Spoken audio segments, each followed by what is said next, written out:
ಶ್ರೀಗುರುಭ್ಯೋ ನಮಃ.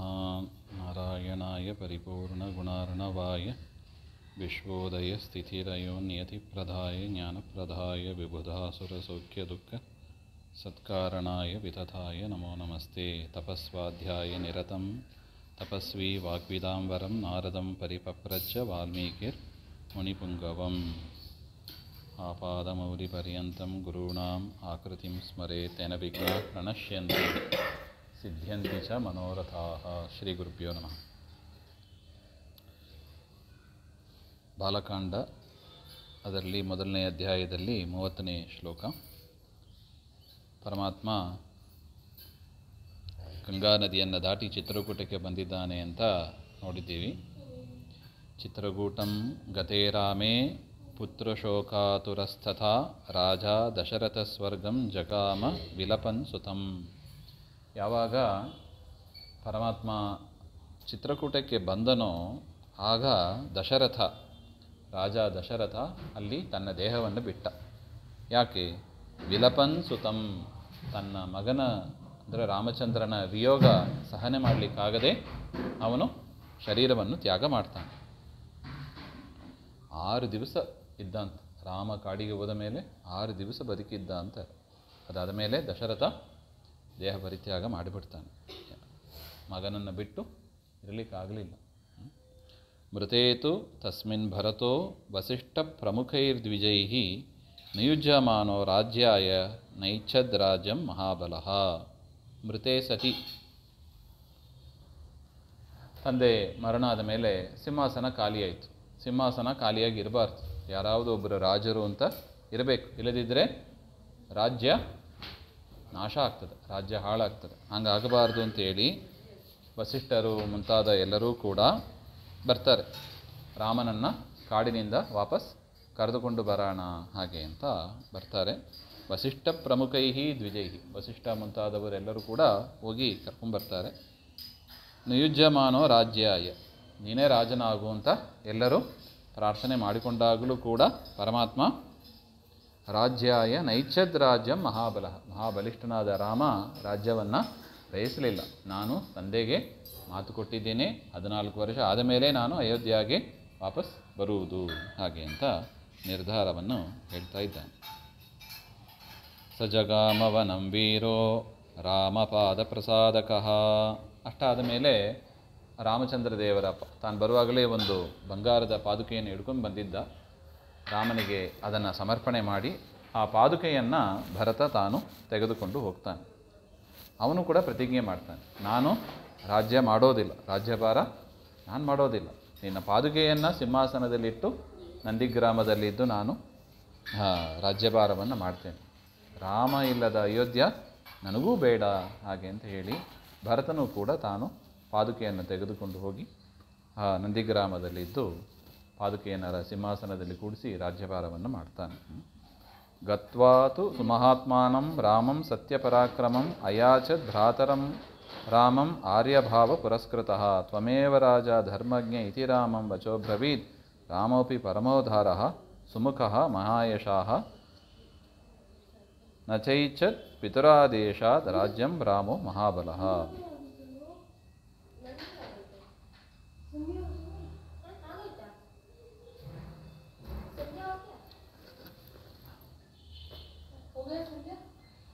ಭರತ ಹೇಳುವ ಮಾತನ್ನು ಕೂಡ ಹೇಳ್ತಾ ಇದ್ದಾರೆ. ಸತ್ಯಪರಾಕ್ರಮನಾದ ರಾಮ ಅಂದ ರಾಮನನ್ನು ಯಾಚನೆ ಮಾಡ್ತಾನೆ ಭರತ. ಆದರೂ ಕೂಡ ಆರ್ಯಭಾವ ಪುರಸ್ಕೃತಃ ಭರತ ಹೇಳ್ತಾನೆ, ತ್ವಮೇವ ರಾಜ, ನೀನೇ ರಾಜ, ನೀನೇ ಧರ್ಮಜ್ಞ. ಈ ರೀತಿಯಾಗಿ ಹೇಳಿದಾಗ ರಾಮೋಪಿ ಪರಮೋದಾರಃ ಸುಮುಖಃ ಮಹಾಯಶಃ, ಔದಾರ್ಯ ಉಳ್ಳವನಾದ, ಸುಮುಖ ಒಳ್ಳೆಯ ಸುಂದರವಾದ ಮುಖವುಳ್ಳ, ಒಳ್ಳೆಯ ಯಶಸ್ ಉಳ್ಳವನಾದ ಆ ಪರಮಾತ್ಮ ರಾಮಚಂದ್ರ ನ ಇಚ್ಛತ್. ಯಾಕೆ? ಪಿತೃ ಆದೇಶ ರಾಜ್ಯಾತ್, ತಂದೆಯ ಆಜ್ಞೆ ಇದೆ, ಅದರಿಂದ ತಾನು ಬಯಸಲಿಲ್ಲ. ಪಾದುಕೆ ಚಾಸ್ಯ ರಾಜ್ಯಾಯ ನ್ಯಾಸಂ ದತ್ವಾ ಪುನಃ ಪುನಃ ನಿವರ್ತಯಾಮಾಸ ತಥೋ ಭರತಂ ಭರತಾಗ್ರಜಃ. ಆಗ ಪಾದುಕೆಯನ್ನು ಕೊಟ್ಟು ಇದನ್ನು ನಾನು ಸಿಂಹಾಸನದಲ್ಲಿ ಇಟ್ಟು ನಾನು ಪೂಜೆಯನ್ನು ಮಾಡ್ತೇನೆ ಹಾಗೆ ಅಂತ ಭರತ ಅಲ್ಲಿಂದ ಹೊರಟೋಗ್ತಾನೆ. ಸಕಾಮಂ ಅನವಾಪ್ಯೈವ ರಾಮಪಾದಾವುಪಸ್ಪೃಶನ್ ನಂದಿಗ್ರಾಮೇ ಅಕರೋದ್ರಾಜ್ಯಂ ರಾಮಾಗಮನಕಾಂಕ್ಷೆಯ. ಅವನ ಕಾಮ, ಅವನ ಇಚ್ಛೆ ಪೂರ್ಣ ಆಗಲಿಲ್ಲ, ಭರತನ ಇಚ್ಛೆ ಪೂರ್ಣ ಆಗಲಿಲ್ಲ. ಅದರಿಂದ ರಾಮನ ಪಾದುಕೆಯನ್ನು ತಲೆಯ ಮೇಲೆ ಇಟ್ಟುಕೊಂಡವನಾಗಿ ನಂದಿಗ್ರಾಮೇ ಅಕರೋತ್ ರಾಜ್ಯಂ, ನಂದಿಗ್ರಾಮ ಅಂತ ಆ ಗ್ರಾಮದಲ್ಲಿ ತಾನು ರಾಜ್ಯವನ್ನು ನೋಡ್ಕೋತಾ ಇದ್ದ. ಅಕರೋತ್ ರಾಜ್ಯ ಏನು ಮಾಡ್ತಾ? ರಾಮ ಆಗಮನ ಕಾಂಕ್ಷೆಯ ಹೇಳಿದ್ದಾನೆ ಪರಮಾತ್ಮ. 14 ವರ್ಷ ನಾನು ಬಿಟ್ಟು ಆಮೇಲೆ ನಾನು ಬರ್ತೀನಿ ಹಾಗೆ ಅಂತ ಹೇಳಿದಾಗ ಭರತ ಹೇಳ್ತಾನೆ, 1 ದಿವಸ ತಪ್ಪಿದರೂ ಕೂಡ ನಾನು ಅಗ್ನಿಯಲ್ಲಿ ಪ್ರಯೋಪವೇಶ ಮಾಡ್ತೀನಿ ಹಾಗೆ ಅಂತ. 14 ವರ್ಷ ಆದಮೇಲೆ ಬರದೆ ಹೋದರೆ ಮೊದಲನೇ ದಿವಸನೇ ನಾನು ಅಗ್ನಿಯಲ್ಲಿ ಹಾರೋದು ಹಾಗೆ ಅಂತ ತಾನೂ ಕೂಡ ಪ್ರತಿಜ್ಞೆಯನ್ನು ಮಾಡಿ ನಂದಿಗ್ರಾಮಕ್ಕೆ ಇದ್ದು ರಾಮ ಯಾವಾಗ ಬರ್ತಾನೆ ಹಾಗೆ ಅಂತ ಪ್ರತೀಕ್ಷೆ ಮಾಡ್ತಾ ಇರ್ತಾನೆ. ಗತೇತು ಭರತೆ ಶ್ರೀಮಾನ್ ಸತ್ಯಸಂಧೋ ಜಿತೇಂದ್ರಿಯಃ ರಾಮಸ್ತು ಪುನರಾಲಕ್ಷ್ಯ ನಾಗರಸ್ಯ ಜನಸ್ಯ ಚ ತತ್ರಾಗಮನಮೇಕಾಗ್ರೋ ದಂಡಕಾನ್ ಪ್ರವಿವೇಶಃ. ಇಲ್ಲಿ ರಾಮ ಎಲ್ಲಿದ್ದಾನೆ ಅಂತ ಗೊತ್ತಾಗೋಯಿತು.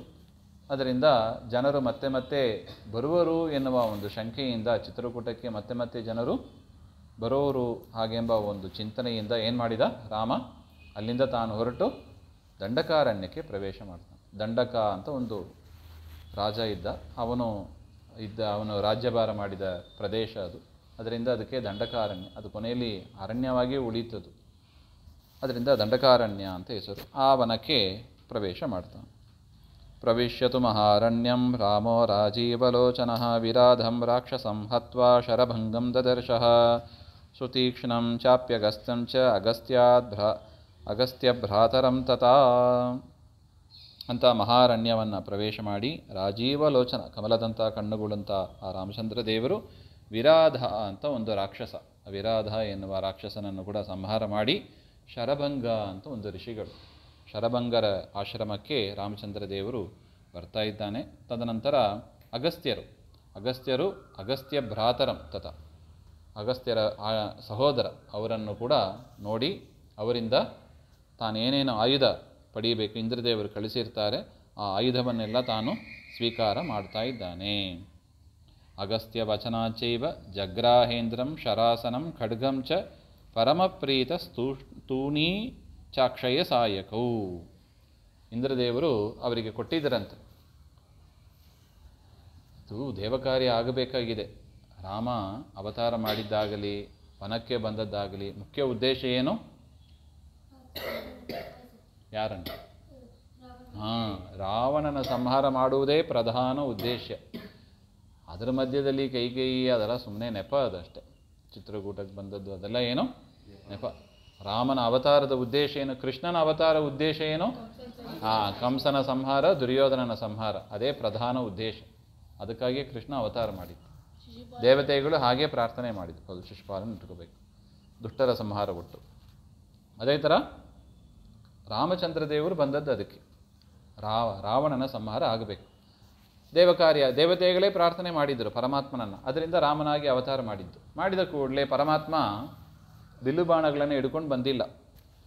ಕೃಷ್ಣನಾಗಿ ಬಂದಾಗ ಟೈಮ್ ಇರಲ್ಲ, ದೇವರಿಗೆ ಪುರುಸೋತಿರಲ್ಲ. ಅದರಿಂದ ಬರುವಾಗಲೇ ಏನು ಮಾಡ್ಕೊಂಡ್ಬಿಟ್ಟ? ಶಂಖಚಕ್ರ ಎಲ್ಲ ಹಿಡ್ಕೊಂಡು ಬಂದುಬಿಟ್ಟೆ.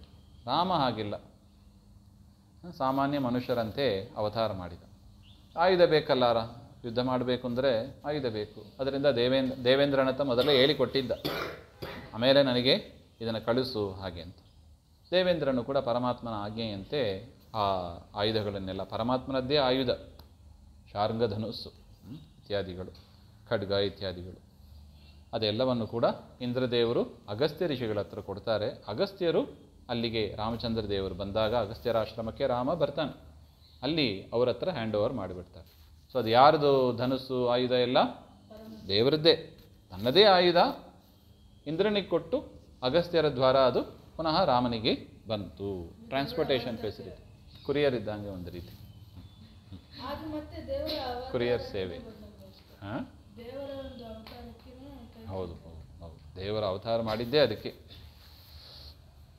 ಈ ರೀತಿಯಾಗಿ ಪರಮಾತ್ಮ ಆ ಆಯುಧಗಳನ್ನೆಲ್ಲ ಕೂಡ ಸ್ವೀಕಾರ ಮಾಡ್ತಾನೆ ಅಂತ ವಿಚಾರ. ಮುಂದೆ ಏನಾಯಿತು ಅಂತ ಮತ್ತೆ ನೋಡೋಣ. ಶ್ರೀಮಧ್ವಾಂತರ್ಗತ ಶ್ರೀಕೃಷ್ಣ ಅರ್ಪಣಮಸ್ತು. ಶ್ರೀ ಹರೇ ನಮಃ.